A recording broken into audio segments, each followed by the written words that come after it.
Hello, everyone. Hope you're having a good night.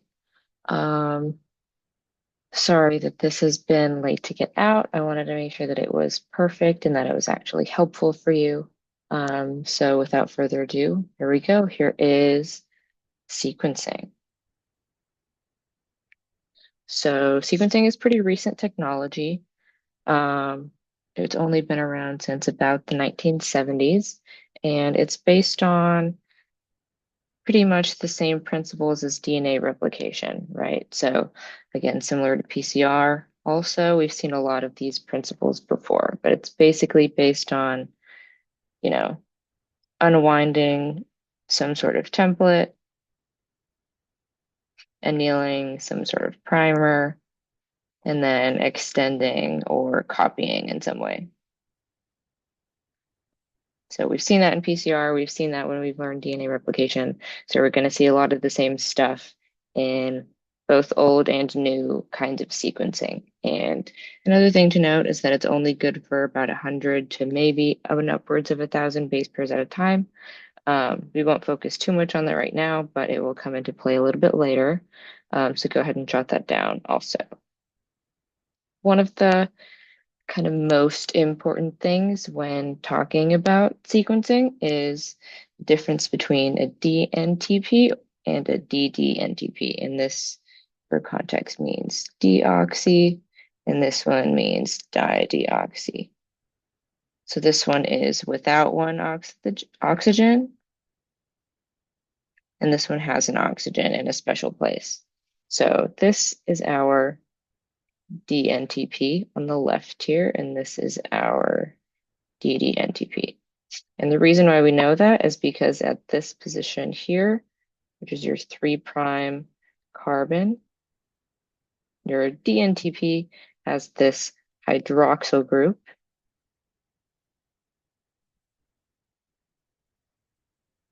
whereas for your DDNTP, there's nothing at your 3' position, right? Or there's just, hydrogens there if you've taken organic chemistry and you know kind of what this notation means. But the big thing is that this one has an OH group and this one does not, right? So this one has a lot of electrons ready to react with that oxygen, and this one does not. So it's very important to understand the difference between these two. I could ask you about these on a quiz, for example. And then if you're confused about what I mean by 3', that's just the kind of nomenclature for how you name these carbons. So in this case, what you would call the 1' carbon is the one attached to your nitrogenous base here. So this is 1', this would be 2'. That makes this your 3', 4', and then your 5' is the one that's attached to your phosphate group. So just for some context for naming, 4 and 5. So for Sanger sequencing, we need mostly these. We'll have these in excess, but we'll also have some of these DDNTPs. So like I said, DNTPs have that hydroxyl group at the 3' carbon that allows elongation to continue. So what I mean by that is we see, this is your phosphate backbone on either side here. You'll notice that this one goes from 5 to 3, and this side goes from 3 to 5, right? If this is DNA. So we know that we're building in this direction, right? And so we see that this is the last nucleotide, right? And we see that at this 3' position, it has this hydroxyl group. So we know that when our new base comes in, that this oxygen is going to be able to interact with this phosphate. These two will go away. And then we'll end up with something that looks like this, where these two are bound together. And now these two can also bind because now this one is a part of that strand, right? So because this had this oxygen here, the incoming base was able to attach. So that's with the DNTP, right? So the strand can keep building and building and building. But with a DDNTP, on the other hand, the other ones we talked about that don't have that oxygen here, if we try So these are already connected from last time. So if we try to get that in there, right? So we see that this new one that we added does not have the 3' OH, right? There's nothing there to react with our next one. So if we try to get our guanine in there, we'll see that there's no oxygen to attack this phosphorus, right? There's no chemical reaction that can happen here. So instead of this being able to attach, it just ends here, right? So your last base is this thymine here. Since this one doesn't have the 3' OH,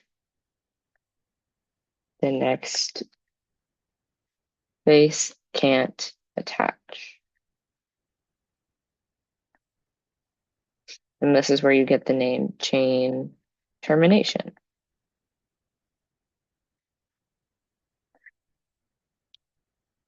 Because the chain literally stops. So you wouldn't be able to keep building after this unless you put the hydroxide there. Then this chemical reaction could happen and you could keep going. But as it is, without the oxygen group there, you can't keep building. So that's very, very important for the kind of sequencing we'll be talking about. So in old-fashioned sequencing, which is one of the kinds we'll be talking about, we'll be talking about old-fashioned, automated, which is also called cycle sequencing.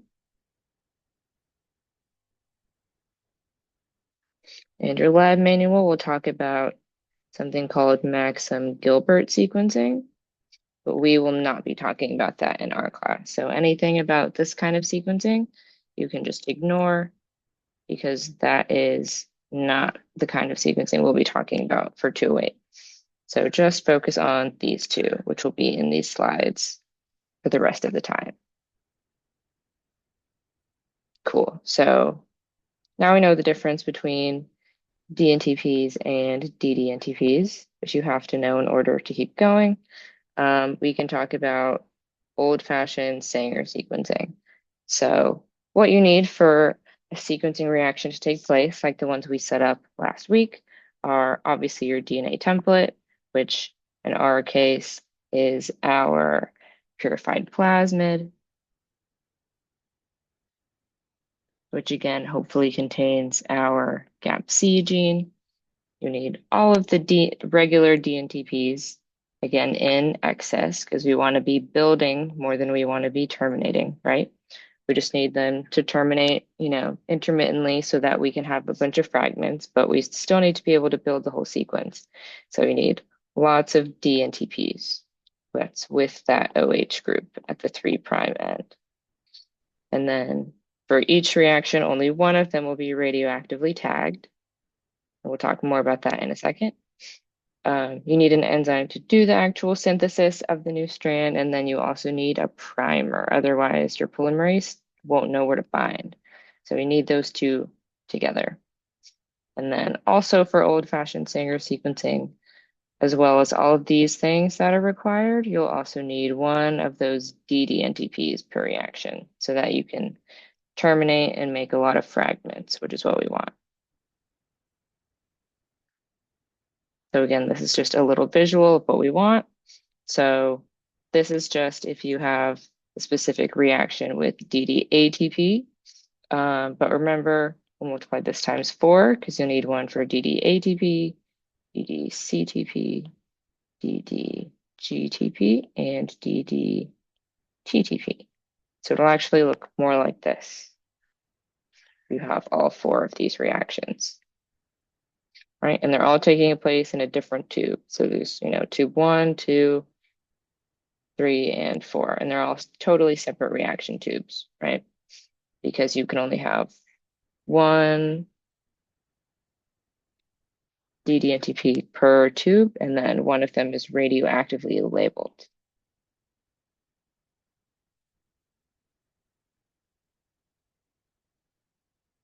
All right, and then it's important to note that these don't have to be the same one, right? They can.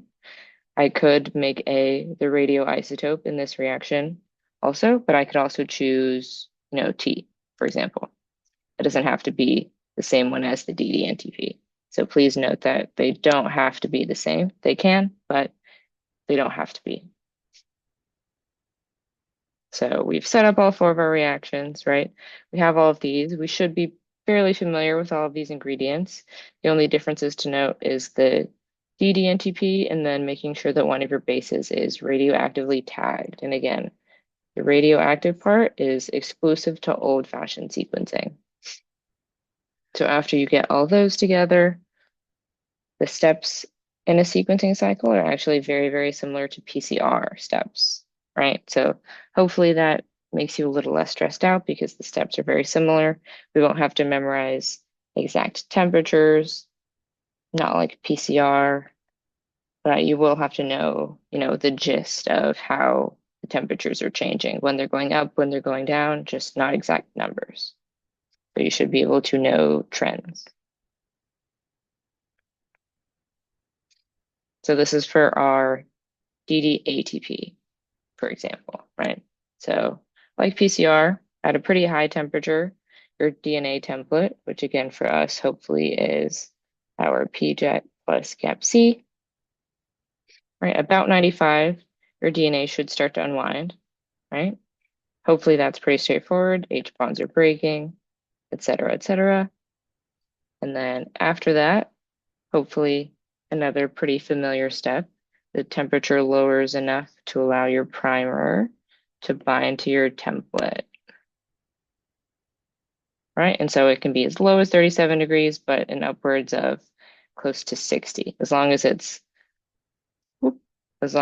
is lower than your denaturing, obviously, so that your primer can bind here, right? So hopefully these look very familiar, pretty much exactly our PCR steps, just without specific temperatures. But after that is when it gets a little bit different due to that DNTP versus DDNTP difference that we talked about earlier, right? Because we don't know if the next one is going to be a DNTP, if we can keep extending, or if it's going to be a DDNTP, just going to terminate our reaction. So terminate or elongate. Could go either way.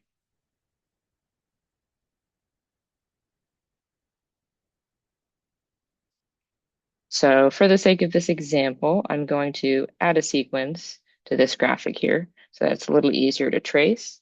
So I just picked these letters randomly, right? This isn't a real sequence, it's not our GAPC sequence, but I made this part purple so that you know that this is your primer, right? And then again, I just made those complementary to these first ones where your primer is binding, so that in our next step, we can see our DNA polymerase attach when we raise the temperature again, right, to about 70. You'll remember Taq polymerase was about 72. It'll be close in that range. It's not Taq polymerase, so don't get that confused. But it will have to go up a little bit so that whatever polymerase, right, we're just using a general one, can start to elongate the new strand with, again, our mostly DNTPs. So the way that looks is, right, pretty normal so far. We add the next base, right? We add just whatever's complementary here. So that one is pretty straightforward. Then we go to the next one and say we're in the reaction where T is your radioactive labeled DNTP, right? So the next one that tag polymerase, or not tag polymerase, the next one that your DNA polymerase grabs is this radioactively labeled T, right? But again, like I said, it doesn't have to be your DDNTP, right? So it can still be a DNTP, this radioactive label. So it can actually still keep building even with this peculiar T added, right? So then we can go even to the next step, right? And then if we're in our tube where your DDNTP is DDATP, that means when you get a nucleotide that has this, again, this hydrogen here, and not your 3' OH, that means you can't keep going with building the strand. You can't keep going. So what that means is, right, if you take away your primer, then the sequence you're left with that we got so far is this, right? CTA. And then again, this is your DDNTP. Make sure you remember why. Can't emphasize this enough. Wax 3' OH group. Circle that, star that. And then this is your radioactive T. So that's our first sequence we got from our first sequencing cycle, right? So like PCR, you run it again.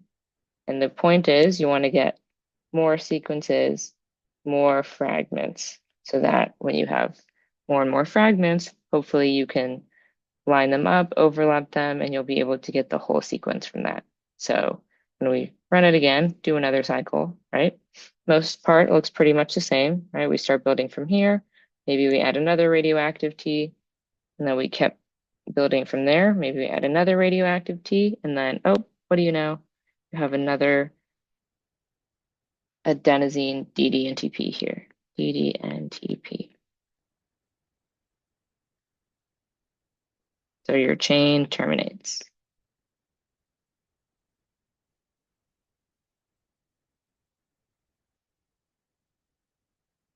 So after all of that, that means we have these two sequences, right? It's from our first one. Again, T is your radioactive one.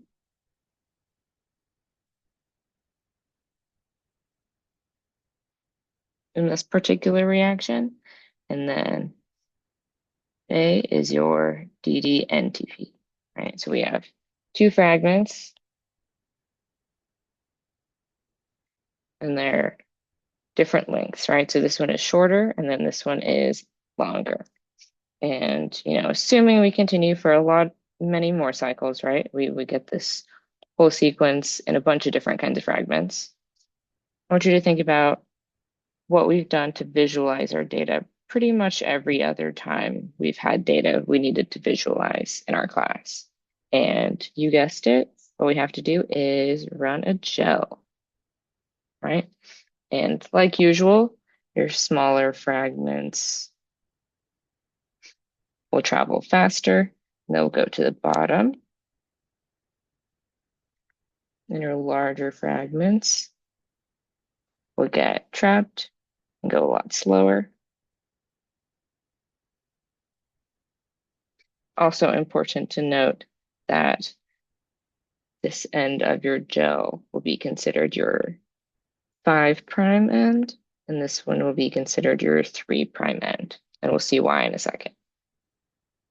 So if we go back to the last slide, remember if we're building in this direction, and that means this has to be your 5' end, and this has to be your 3' end. So we know that this C is this 5', and that it ends with the 3' end. And then same case over here, since this is the direction that we built it. So we know that this is 5 and this is 3.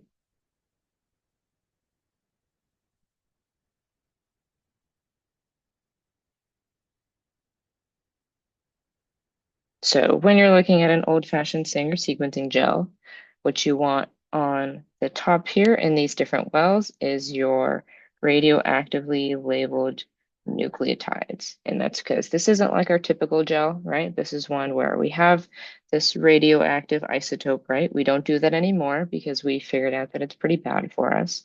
But this is how we used to do it. Where you would run these on a gel, right? So since T is my radioactive molecule, we would put those in this well over here, right? And we would let them run, see what happened, and then hopefully you'd be able to figure out that the shorter one will travel faster. So let's say, after you put them in the gel and you expose it on an X-ray, right? You sandwich it between two X-rays so that you end up exposing bands here because of the radiation, right? So in this short strand, right? It'll probably be, somewhere over there, right? Close to the bottom, close to the 5' end, 3' over here. And then similarly, right, this one is a little bit longer. So maybe we'll expect to see this one, up here. Right? And again, we're still expecting to see it in this reaction column because our radioactive base is our T, right? So that's the only thing we'll see in this particular reaction column. So see if you can figure out maybe what would go in these spaces. You can go back to the original sequence.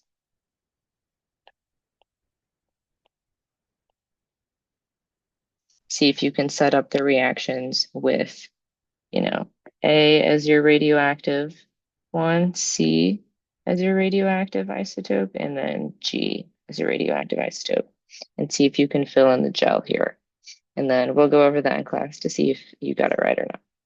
So good luck. So that's the gist of how to construct a gel at a very basic level from getting your sequence. So on the next slide, you'll see an actual example of a gel from actual old-fashioned Sanger sequencing. That was actually exposed to the X-rays, right?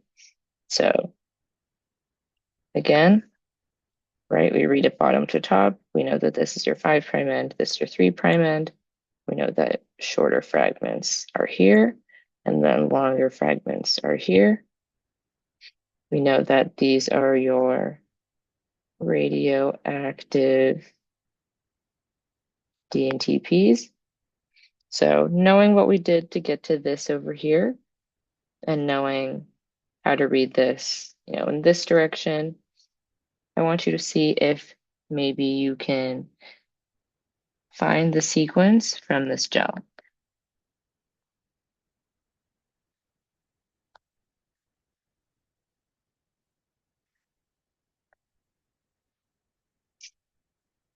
And then give it in 5' to 3'.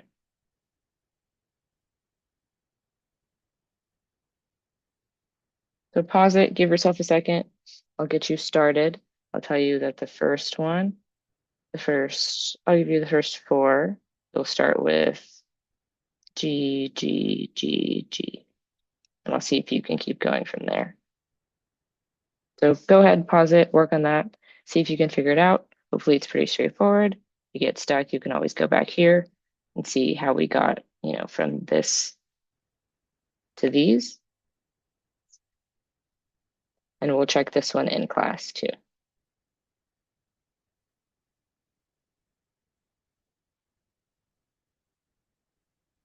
And then here I just have examples of some questions you might be asked. So given an old gel, be able to tell me the sequence from it. So like the previous slide as an example.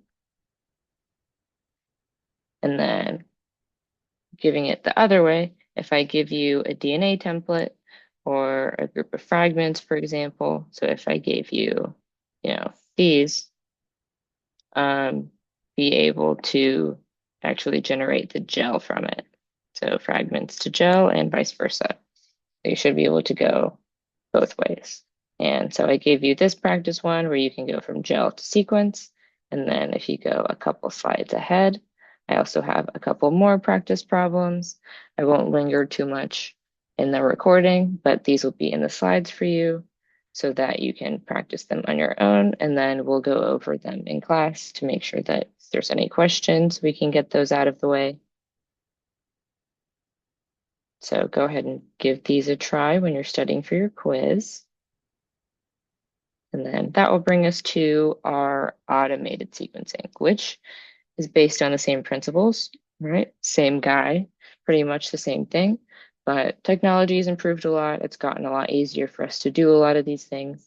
So there are some kind of key fundamental differences that you should be aware of, and then you should definitely know. So you should know these differences.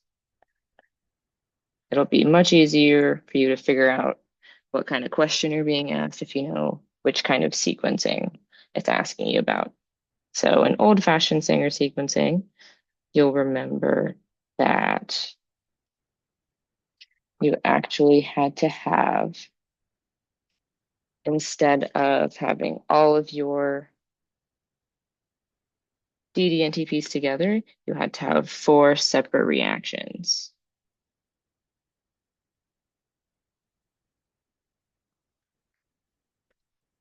Four separate reactions. And again, that was 1 per ddNTP. Whereas in the automated one, which is the one that we'll be doing for our sequences, you can actually combine everything into one single reaction.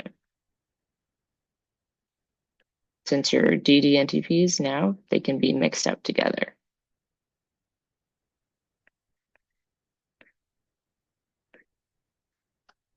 And the reason why we can do that is for your old-fashioned Sanger sequencing, right? You also had 1 radioisotope.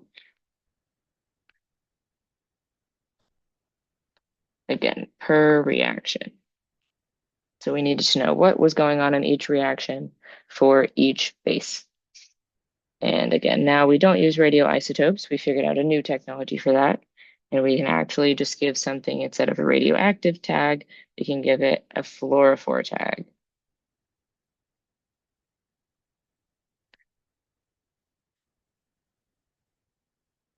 Which pretty much just means when you hit it with a laser, it will glow a certain color.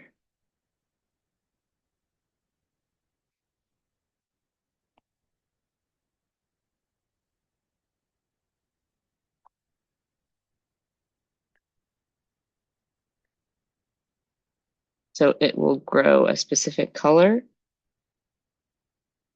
Glow a specific color. So you'll know, if A is supposed to be blue and you see it emit a blue wavelength, then you'll know that that base pair is A, for example. So now we can just give things fluorescent tags as opposed to radio tags. And then another major difference is that we visualize this with gel electrophoresis, like we've done many times throughout the semester.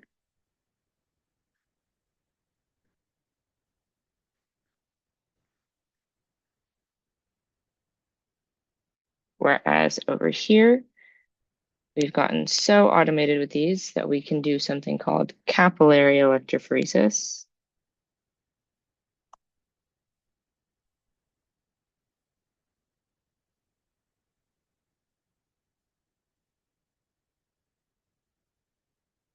Where the sequencing program or the computer actually generates the sequence for you, as opposed to you having to figure out the sequence yourself from this gel.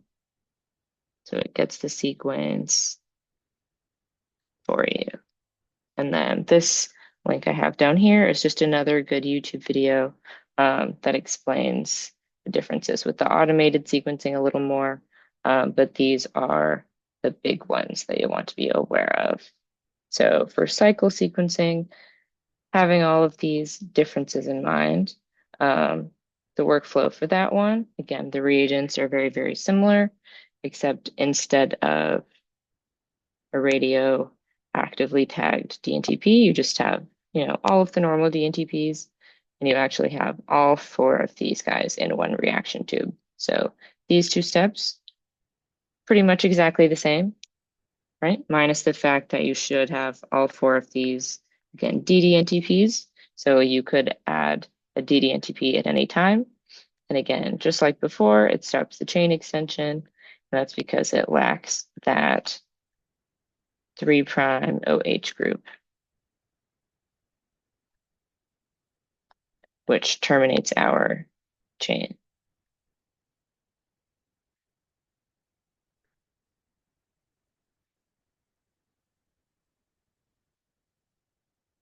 Which is good for us because then we get fragments of all of these different kinds of lengths, right? And since they are fluorescently labeled, we know that this one will glow red, this one will glow green, this one will probably be yellow, but usually we depict it as black so that it's easier to see. This one will be blue, this one will be red, so on and so forth, right? But instead of putting them in a gel, right, we're not going to do that.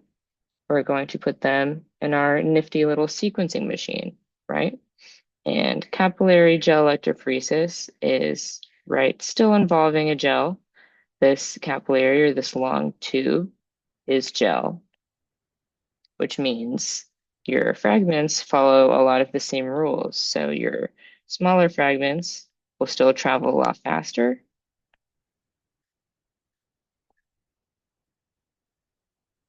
and your larger fragments won't go as quickly or as soon.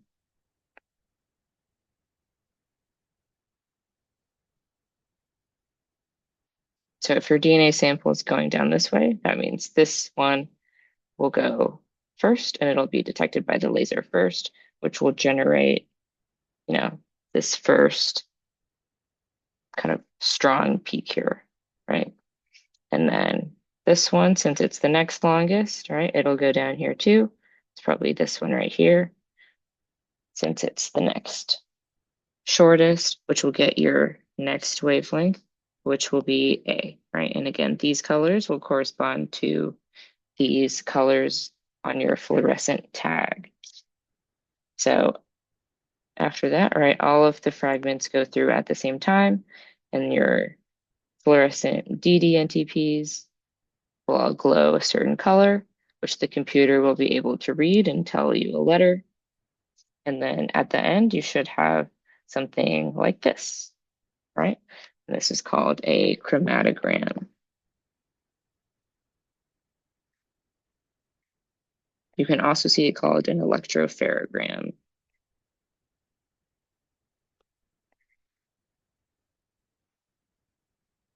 But these colors correspond to your different fluorescent tags.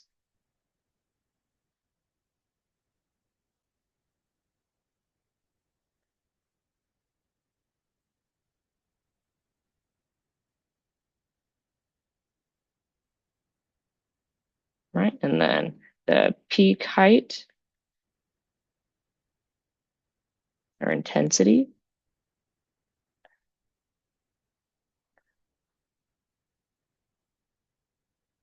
tells you how, how confident or how strong that particular read is. So your peak height will correspond to how intense it is. So in this case, it looks like it gave us a letter for all of them. But if you see, you know, you could run into a situation where you see the letter N here, for example, right? See the letter N, then maybe it's not so sure what base it is. So it's telling you that it could be any one of them. So if it's an unsure reading, which we can see when we look at our own sequencing data. So we'll be looking at something like this, and we'll be analyzing it and trimming it for our post lab that we will assign when we get back together. So this is what we'll be looking at. And yeah, so in terms of what we did in class, I want you to think about, why did we end up setting up 4 reactions, even though we weren't using radio-labeled DNTPs? Maybe think about the primers, think about this picture from the lab manual, and maybe what we were trying to accomplish here with using more primers. And then why did we even bother using 4 primers, right? Why couldn't we just use the GAPC primer? All of the stuff back here, right, said that we only needed 1 primer per reaction, right? So why did we use 4 different ones? Because remember, we used PJET forward, reverse, and then gap forward and gap reverse. So why did we do that? Think about it, and we'll talk about it on Wednesday. So I hope that this was helpful and that the pictures were helpful. Obviously, if there's questions and stuff, we will make sure to go over everything before the quiz and before the review session and stuff like that. But if you've gotten to the end of the video, hopefully you have, and you've learned from the last one. But if you have gotten to the end, I want you to tell me whether you prefer the Pixar movie Up, Classic, or Coco. So if you've gotten to the end, tell me if you prefer Up or Coco. I want to know. This is a hot debate in my household. So let me know your thoughts. Peace out. Good job.